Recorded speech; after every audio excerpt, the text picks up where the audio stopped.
بسم الله أنا وعد فتح قاسم عليه nolosha isbedelada ku dhacaya iyo horumarada iyo guulaha badan la gaarayo waxa asaas iyo saldhig u ah in qofku marka hore uu diyaar u yahay in uu hogaamiyo naftiisa dhamaanteena waxaynu ku cararnaa ama juhdi badan ku bixinaa ama dadaal badan aynu gelinaa in aynu noqono hogaamiyaal siyaasadeed hogaamiyaal dhaqameed hogaamin nooc doonta ha noqoto balse waxaynu u cararnaa inaynu noqono hogaamiye balse wax sirta naga daahan aynu arkin waxa weeye in aanu inagu noqonin hogaamiyaal nafeed oo nafaheena aynu ku mashquulin hadii aad rabto inaad noqoto hogaamiye qiimo leh oo saameyn leh oo dadku dhan ay jecel yihiin oo taariikhdiisa dunida ay ku harto hadii aad rabto inaad noqoto number 1 baro sideed nafsadaada hogaamisaa hogaaminta naftu waxay leedahay asaasiyaad iyo wax laga maarmaan ah qofku in laga helo hadii laga helana uu ku guuleysanayo hogaaminta naftiisa halkan ma aha galaas aynu ku qaadanayno koorso sideen u hogaamiyaa nafteyda iyo wax la mid ah balse waa muuqaal yar aan ugu talagalay inaan ku iftiimiyo talaabooyinka adiguna aad ku biiriso ficilkii lagu rumayn lahaa talaabooyinkaas waxa ugu horeeya ee aad ku noqon karto hogaamiye nafeed waxay tahay number 1 inaad adigu isbarato yes kama wada baro qabiilkaaga kama wada baro familygaaga kama wada baro dadka aad nolosha la wadaagi doonto balse adigu inaad isbarato waxa la dhahaa dhameysnimadu waa isbarashada hadii aad rabto inaad noqoto qof dhameystiran nafsadiisa ay isku filantahay hadii aad u baahan tahay inaad noqoto isbaro anigu kumaanahay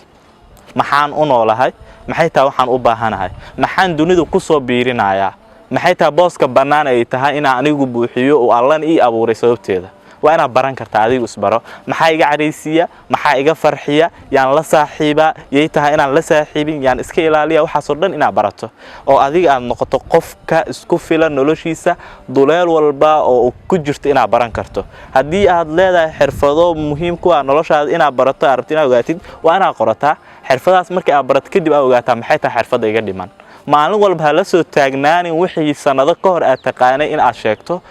balse maalin walba u soo taagnaa in xirfad cusub barato si qarniyada soo socda u noqoto tusaale qabiira oo nolosha macna sax ku soo biiriya talaabada labaad ee muhiimka ah ee noloshaada ka dhigaysa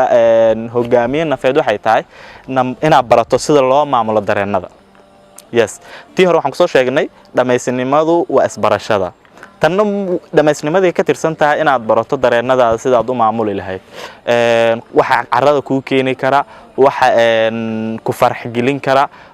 qofka ay tahay marka agtiisa aad tagto inaad kala baran karto dareenadaada marka aad barato kadib aad awood u yeelan karto inaad maamuli karto xilliga aad carooto ma aha in familka iyo deegaanka iyo dadka idil aad ku carooto balse waa inaad noqoto qof maamuli kara dareenadiisa xilliga aad farxdo dhamaan gaarsii familka iyo deegaanada dadka kula hareeraysan hadii aad careysan tahay caradaada hala dul dhicin deegaanka iyo dadka aad la nooshahay balse hadii aad faraxsan tahay farxadaada la wadaag dunida oo idil mid saddexaad waxay tahay muhiimka taa iyadana inaan ogaano oo nasadeena hogaaminteedana uu guuleyn karo waxa weeyaan in aynu xiriirino eheladeena waxaan ku sheegayaa saddex xiriir oo qofka hadii uu wanaajiyo guul caqiib leh uu gaarayo waa xiriirka isaga iyo Allah subhanahu wa ta'ala kala dhaxeeyo waa xiriirka isaga iyo